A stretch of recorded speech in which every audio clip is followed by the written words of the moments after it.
Meus amados, nós vamos abrir a palavra de Deus no Salmo 139. Salmo 139. Peço a você que após a leitura mantenha a sua Bíblia aberta neste texto. Senhor, Tu me sondas e me conheces. Sabes quando me assento e quando me levanto. De longe penetras os meus pensamentos. Esquadrinhas o meu andar e o meu deitar, e conheces todos os meus caminhos. Ainda a palavra me não chegou à língua, e Tu, Senhor, já a conheces toda. Tu me cercas por trás e por diante, e sobre mim pões a mão. Tal conhecimento é maravilhoso demais para mim, é sobremodo elevado, não o posso atingir. Para onde me ausentarei do Teu Espírito? Para onde fugirei da Tua face? Se subo aos céus, lá estás. Se faço a minha cama no mais profundo abismo, lá estás também. Se tomo as asas da alvorada e me detenho nos confins dos mares, ainda lá me haverá de guiar a Tua mão e a Tua destra me susterá. Se eu digo, as trevas com efeito me encobrirão e a luz ao redor de mim se fará noite, até as próprias trevas não te serão escuras. As trevas e a luz são a mesma coisa. Pois Tu formaste o meu interior, Tu me teceste no seio de minha mãe, graças Te dou, visto que por modo assombrosamente maravilhoso me formaste. As Tuas obras são admiráveis, e a minha alma o sabe muito bem. Os meus ossos não Te foram encobertos, quando no oculto fui formado e entretecido como nas profundezas da terra. Os Teus olhos me viram a substância ainda informe, e no Teu livro foram escritos todos os meus dias, cada um deles escrito e determinado, quando nenhum deles havia ainda. Que precioso para mim, ó Deus, são os Teus pensamentos, e como é grande a soma deles. Se os contasse, excedem os grãos de areia, contaria, sem jamais chegar ao fim. Tomara, ó Deus, desses cabo do perverso, apartai-vos de mim, homens de sangue. Eles se rebelam insidiosamente contra Ti, e como Teus inimigos falam malícia. Não aborreço eu, Senhor, os que Te aborrecem? E não abomino os que contra Ti se levantam? Aborreço-os com ódio consumado. Para mim, são inimigos de fato. Sonda-me, ó Deus, e conhece o meu coração. Prova-me e conhece os meus pensamentos. Vê se há em mim algum caminho mau e guia-me pelo caminho eterno. Amém. Eu quero tratar do seguinte tema: o caçador celestial. O caçador celestial. Meus amados, preciso afirmar, já de início, com palavras peremptórias, incisivas, que Deus é inescapável. Deus é o grande sondador do coração humano. Este salmo, escrito por Davi, é considerado por alguns estudiosos como a pérola mais bela do colar do saltério. Este salmo é visto como um dos textos mais notáveis do Antigo Testamento. Você, à luz desse texto, não pode escapar do conhecimento de Deus, não pode escapar da presença de Deus, não pode escapar do poder de Deus. Ele está de olho em você. Ele sabe tudo a seu respeito. E não há como você fugir da sua presença. Ele é o grande caçador celestial. Não há como ausentar-se dele, não há como esconder-se dele, não há como colocar nenhuma área da sua vida trancada num cofre a 7 chaves. Ele tudo conhece, ele a todo sonda. 4 perguntas poderiam ser feitas à luz desse texto. Primeira, quanto Deus me conhece? Isso revela o problema da nossa identidade. Segunda pergunta, quão próximo Deus está de mim? Isso revela ou traz resposta para o problema da solidão. Terceira pergunta, quão cuidadosamente Deus me criou? Isso resolve o nosso problema de autoestima. Quarta pergunta, quanto Deus me protege? Isso responde o nosso problema do medo. Então, dito isso, eu gostaria de expor esse texto e tratar aqui sobre o caçador celestial. Primeiro, nós estamos como que encurralados pela onisciência de Deus, ou pelo Deus onisciente. E veja como ele começa: Senhor, tu me sondas e me conheces. A ideia de sondar é a ideia de explorar uma mina, onde você vai cavucar, investigar, perquirir. Eu quero dizer para você que o caçador celestial está escavando seu coração, as coisas secretas da sua vida, aquilo que você guardou ou escondeu no cofre mais seguro. Ele escava tudo isso, ele sonda tudo isso, ele conhece tudo isso. Vejam vocês no verso 2, quando ele diz: sabes quando me assento e quando me levanto. E aí você percebe que existe o passivo e o ativo. O passivo é o assentar, o ativo é o levantar-se, é o agir. Pois Deus conhece essa agenda sua, a agenda do descanso e a agenda do trabalho. Deus sabe onde você dorme, Deus sabe onde você trabalha, Deus sabe os seus movimentos. Não há nada que você possa fazer que fuja do controle e do conhecimento deste Deus, que conhece quando você se assenta, conhece quando você se levanta. Mas tem mais. Veja comigo, no verso de número 2, na parte B, quando diz: de longe penetra os meus pensamentos. E aí é preciso ter onisciência. Nem o diabo conhece isso. Nem os anjos conhecem isso. E eu quero dizer para você que aquilo que você pensa, ou um pensamento relâmpago, que nem lhe pertence, que passa como uma flecha na sua cabeça, dardos do diabo para atingir você, ou daqueles pensamentos que você guarda, nutre, alimenta, e se transformam em desejos, e se transformam tantas vezes em realidades. Na verdade, nenhum tribunal da terra tem competência para julgar foro íntimo, porque não conhece o que está no seu coração, não conhece os seus pensamentos, mas Deus que sonda e conhece, Ele é poderoso para julgar até mesmo os pensamentos mais secretos do nosso coração.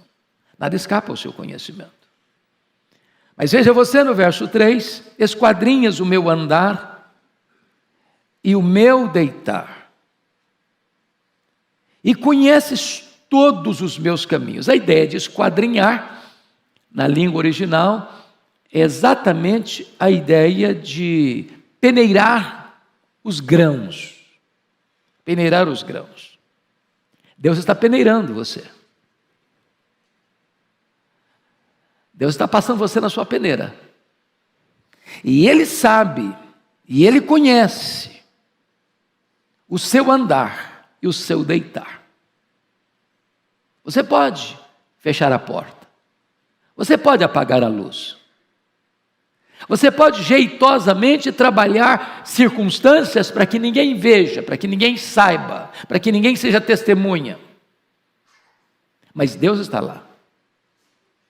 É impossível você ocultar qualquer coisa deste cujos olhos são como chamas de fogo, deste que é o caçador celestial. Não há toca na vida que você possa enfiar nela, não há caverna tão escura que você possa entrar nela, que possa tirar você das vistas desse caçador celestial. Mas tem mais. Veja você. Versículo 4, ainda a palavra me não chegou à língua, e tu, Senhor, já a conheces toda. E eu acho isso incrível, porque dizem os estudiosos que o fato de você comunicar-se, precisa você ter pelo menos 8 palavras engatilhadas no seu inconsciente, para você não ter uma interrupção de comunicação.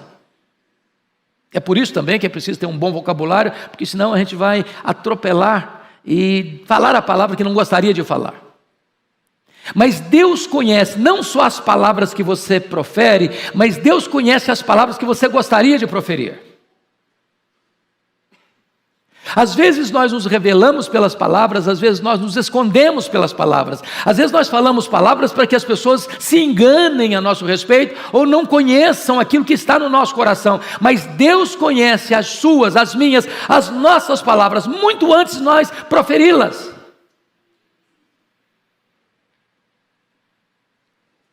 Mas vejam mais, versículos 5 e 6, tu me cercas por trás e por diante, sobre mim põe a tua mão. Vamos ficar um pouquinho aqui. Dá para fugir de Deus? Se você correr em marcha ré, tentando afastar-se dele, ele está lá atrás. Se você acelerar, ele está lá na frente. Se você tentar ser alçado para as alturas excelsas, ele está lá em cima. Se você descer as camadas abissais, ele está lá embaixo. Vocês têm encurralado. Esse caçador celestial está no seu encalço. Ele é inescapável. Não tem como fugir dele. A conclusão que o salmista chega diante da onisciência divina está no verso 6. Tal conhecimento é maravilhoso demais para mim, é sobremodo elevado, eu não o posso atingir. O que Davi está dizendo aqui é que o atributo incomunicável de Deus, da sua onisciência, é algo tão sublime que por mais que eu reflita, por mais que eu pense, por mais que eu medite, por mais que eu estique o meu pensamento, eu não consigo alcançar o que exatamente é a onisciência de Deus. Ela transcende a minha capacidade de entendimento. Nenhum teólogo jamais esgotou essa matéria. Nós estamos apenas arranhando a superfície desta verdade bendita. O caçador celestial. Segundo lugar, nós estamos encurralados pelo Deus onipresente. Veja você nos versos 7 a 12 esse fato. E aí, a pergunta é: se Deus me conhece tanto, o que eu posso para fugir dele, para não estar debaixo do escrutínio dele, da investigação dele? E é a pergunta do verso 7. Para onde me ausentarei do teu espírito? Para onde fugirei da tua face? Você teve vontade de se esconder de Deus alguma vez? Você já fez algo alguma vez que você mesmo ficou com vergonha? Você já teve o sentimento descrito lá em Apocalipse 6, 12 a 17, onde você quer enfiar numa caverna, e você tem desejo até mesmo que os montes caiam em cima de você, porque você está com medo de encarar Deus? A pergunta é essa: para onde eu vou me ausentar? E ele começa então a perceber algumas possibilidades. Olha o versículo 8: se suba aos céus, lá estás; se faça minha cama no mais profundo abismo, lá estás também. Ou seja, a altura mais elevada, as profundezas mais abissais não podem esconder você desse Deus que está presente em toda parte. Mas veja você, no versículo 9: se tomo as asas da alvorada e me detenho nos confins dos mares, porque essa era a geografia que Davi conhecia. Ele sabia que tinha os mares, haviam muitas terras que não eram conhecidas ainda. Por exemplo, o Brasil, esse grande país, foi descoberto em 1500.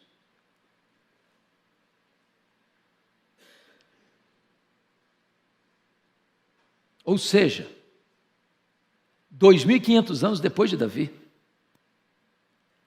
Ele imaginava a cena de entrar e singrar os oceanos, para pensar em terras possíveis nos mais longínquos horizontes, e ele está pensando isso: e se eu entrar por esse caminho, se eu tomo as asas da alvorada e decolo em cima delas ou nelas e me detenho lá nos confins dos mares, ele diz: ainda lá me haverá de guiar a tua mão e a tua destra me susterá. Irmãos queridos, a distância mais longínqua não fica fora da presença de Deus, do conhecimento de Deus. Mas veja você o verso de número 11 e 12. A luz e as trevas não podem esconder-nos de Deus. Se eu digo as trevas com efeito me encobrirão, e a luz ao redor de mim se fará noite, até as próprias trevas não serão escuras. As trevas e a luz são a mesma coisa. Que ideia tola é essa do homem, de achar que consegue se esconder porque apagou a luz, fechou a cortina, fechou a janela, trancou a porta, jeitosamente escondeu o que está fazendo dos olhos humanos. Porque para Deus luz e trevas é a mesma coisa. Ele enxerga no escuro, ele enxerga na curva, ele enxerga o futuro, ele enxerga o coração, ele vê os desejos. Você e eu estamos encurralados. O caçador celestial está atrás de nós. Não tem como fugir dele. Mas notem vocês que Davi agora, depois que fez a transição da onisciência divina para a onipresença divina, agora nos versos 13 a 18, vai fazer uma terceira transição. Vai fazer a transição para a onipotência divina.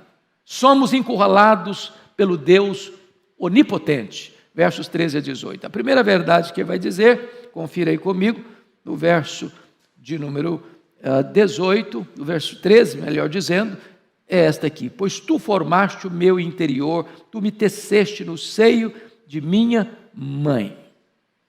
Essa é uma verdade espantosa.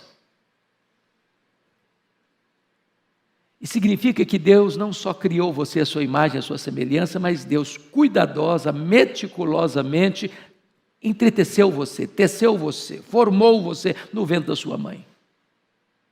Os estudiosos dizem hoje que você e eu temos mais de 60 trilhões de células vivas, que em cada uma delas tem 1,70 m de fita DNA.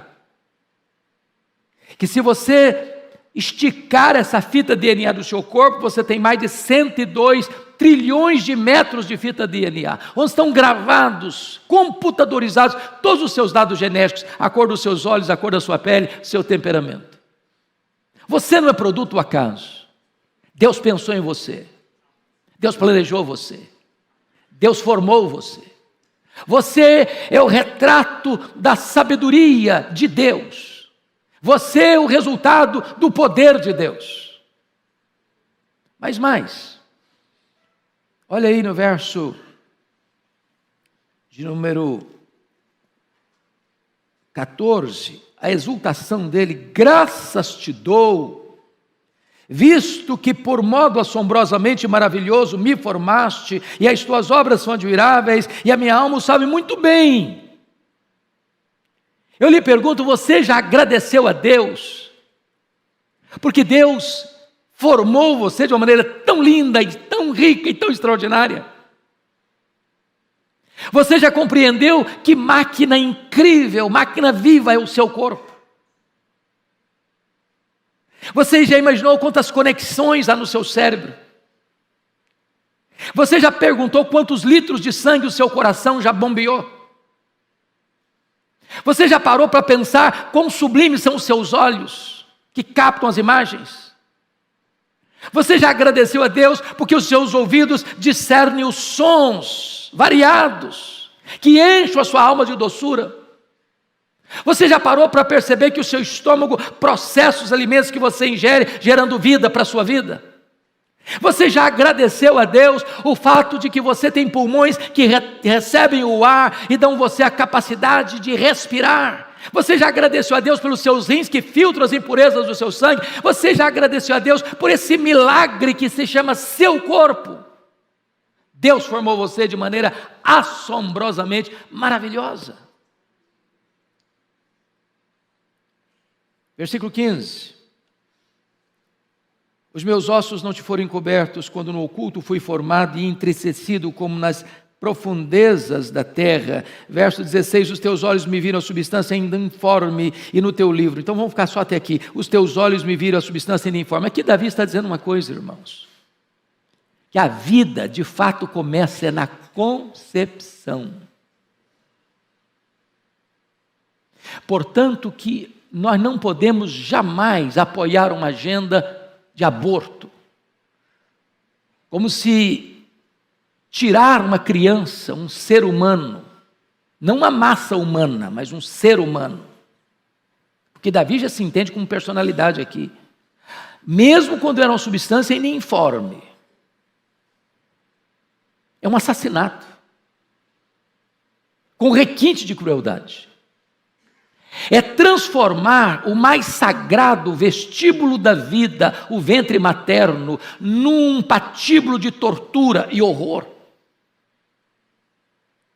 É injetar veneno no corpo e depois esquartejá-lo no ventre, sugá-lo como uma verruga pestilenta. Num país onde mais de 1 milhão de bebês são sacrificados nos braços do Moloque. Certamente a terra está bêbada de sangue e a ira de Deus é despejada sobre crime tão horrendo. E Davi está mostrando aqui nesse texto, amados, que nós precisamos respeitar a vida e amar a vida e valorizar a vida desde o ventre materno.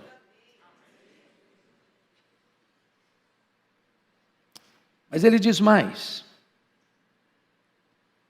No verso de número 16, ele diz: cada um deles, e no teu livro foram escritos todos os meus dias, e cada um deles escrito e determinado quando nenhum deles havia ainda. O que Davi está querendo mostrar para nós aqui, meus amados, é que Deus, Ele sonda a nossa vida, e Ele nos criou, e Ele nos formou, e esse Deus é o Deus que também conhece o nosso futuro. Ele não perdeu o controle. Ele conhece lá no fim. Ele sabe tudo a nosso respeito. Ele não perdeu o controle da nossa vida. Ele conhece a história de vida, como se fosse escrita, a nossa história de vida como se fosse escrita de antemão. E mais uma vez, eu peço que você note comigo o mesmo êxtase do verso 6, agora no verso 17. Porque se você não se encantar com Deus, se você estiver diante da própria presença de Deus e não ficar extasiado, você não compreendeu, você não entendeu. Olha o verso 17. Que preciosos para mim, ó Deus, são os teus pensamentos, e como é grande a soma deles. Eu gostaria de encorajar você a valorizar a sua vida. Você é obra-prima das mãos onipotentes de Deus. Deus pensou em você antes da fundação do mundo. Se você não for você, ninguém mais será, porque você é único, é exclusivo. Deus criou você e jogou a forma fora.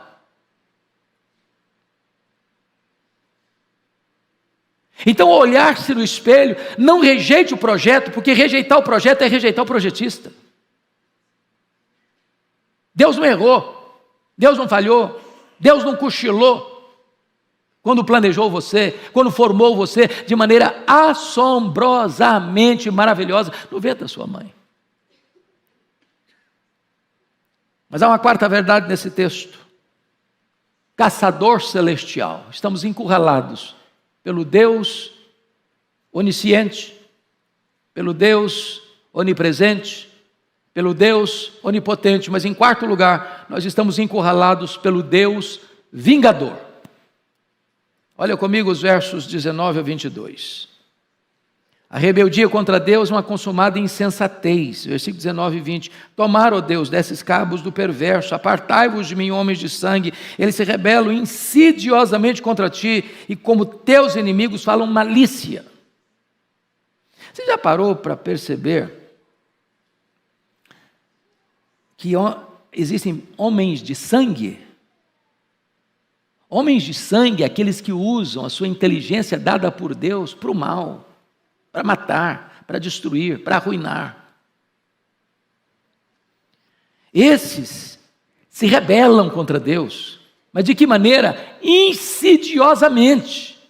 Eles maquinam, eles são contra tudo que é perfeito, tudo que é bom, tudo que é limpo, tudo que é sublime, tudo que é divino, eles abominam.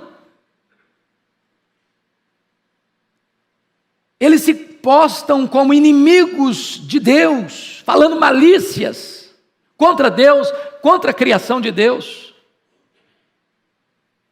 Tolice. Lá no Salmo 2, Davi mostra como os reis, os grandes, os poderosos, se insurgem contra Deus, achando que vão desestabilizar o trono de Deus, achando que vão apiar em Deus do poder, ou achando que vão abalar a estrutura do reino de Deus, que vão tirar Deus do trono, e diz a Bíblia que Deus olha e ri, porque basta um sopro de Deus, e os príncipes vão ao chão, basta um sinal da mão de Deus, e o império cai. Deus é o soberano Senhor do universo. Quem se insurge contra Ele são tolos e malignos. Mas vejam vocês, que a inimizade contra Deus deve ser veementemente repudiada por nós. Versos 21 e 22.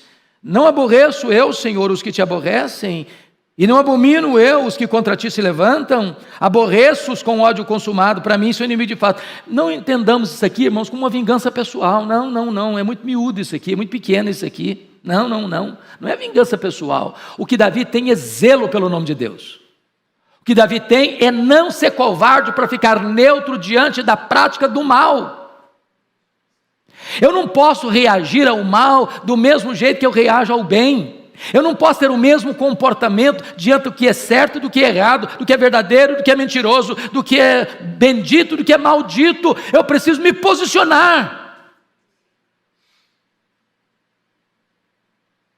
Os servos de Deus precisam abominar o mal. Não podem fazer vistas grossas. Não podem contemporizar. Não podem se tornar parceiros. Não podem patrocinar a causa do mal. É isso que Davi está dizendo. Porque o mal enfrentará o Deus santo, justo e vingador. Mas finalmente, quinto e último lugar, caçador celestial. E nós estamos encurralados. Encurralados pelo Deus onisciente, pelo Deus onipresente, pelo Deus onipotente, pelo Deus vingador. Mas em último lugar, nós estamos encurralados pelos nossos próprios pecados. Pelos nossos próprios pecados. Olha comigo os versos 23 e 24. Sonda-me, ó Deus, e conhece o meu coração. Prova-me e conhece os meus pensamentos. Vê se há em mim algum caminho mau e guia-me pelo caminho eterno. Chama a sua atenção para os 3 verbos presentes nesses 2 versículos. O primeiro verbo é sonda. Sonda-me, ó Deus, e conhece o meu coração. A ideia de sondar aqui é uma ideia impressionante. Eu gosto muito dessa imagem, por ter sido criado numa região rural, numa agricultura quase que domiciliar, uma agricultura muito primitiva, de plantar arroz, mas ter que vir ao brejo, onde você entra num córrego, num lugar pantanoso, e você enfia a enxada e vira o que está em cima, vai para baixo, e o que está lá escondido vem acima. A ideia de sondar é essa. Davi está dizendo: Deus, enfia a tua enxada dentro de mim e traz para fora, traz para a luz, que está lá escondido. Não me deixe enganado, Senhor. Diante da tua presença, como é que eu posso viver uma vida dupla, hipócrita? Como é que eu posso mentir para mim mesmo? Então Deus sonda, traz a luz, traz à tona. Eu quero viver na luz, eu não posso viver de outra maneira. Eu não posso ficar escondendo mais, eu não posso botar cortinas de fumaça mais, eu não posso viver de aparência mais. Segundo pedido, prova-me e conhece os meus pensamentos. E a ideia do provar aqui é a ideia do ourives, que usa o cadinho, o fogo, para colocar o metal, não para destruir o metal, mas para purificá-lo, para retirar as escórias, as impurezas, para que esse metal se torne puro, nobre, bonito, usável, útil. Hoje precisamos fazer a mesma súplica e oração a Deus. Meu Senhor, tira as escórias da minha vida, tira as impurezas da minha vida, limpa o meu coração, purifica a minha vida. Mas finalmente, ele faz um outro pedido. O versículo 24, depois de pedir para Deus conhecer os seus pensamentos, para ver se tinha algum caminho mau, ele está pedindo mais: guia-me pelo caminho eterno. Agora ele reconhece uma coisa: meu Deus, eu não sou apto, eu não tenho capacidade de dirigir minha própria vida. Entregue a mim mesmo, eu vou pegar caminhos errados, eu vou fazer escolhas erradas, eu vou desejar coisas erradas, eu vou falar coisas erradas, eu vou fazer coisas erradas. Então, meu Deus, guia-me, guia-me, guia-me. Eu não quero apenas um mapa, Senhor, eu quero um guia, que me pegue pela mão, que me guie com o conselho eterno, até me receber na glória.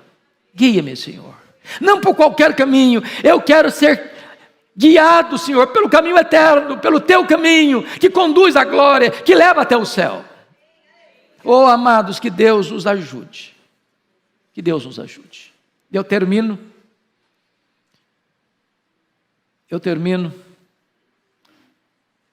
dizendo que a convicção doutrinária que temos acerca de Deus deve nos levar a orar a Deus. Porque qual é a convicção doutrinária deste homem? Está expressa no verso 1: Senhor, tu me sondas e me conheces. Diante do fato que Deus sabe tudo, o conhecimento doutrinário deve me levar à oração do verso 23: sonda-me, ó Deus. Sonda-me, ó Deus. Eu quero ser sondado. Eu quero dizer para você que o caçador celestial não está atrás de você para matar você. O caçador celestial está atrás de você para curar você, para perdoar você, para restaurar você, para levantar você, para abençoar você, para fazer de você um acompanhante rumo à glória, rumo ao céu, guiando você até você entrar na glória. Que o Senhor nos abençoe.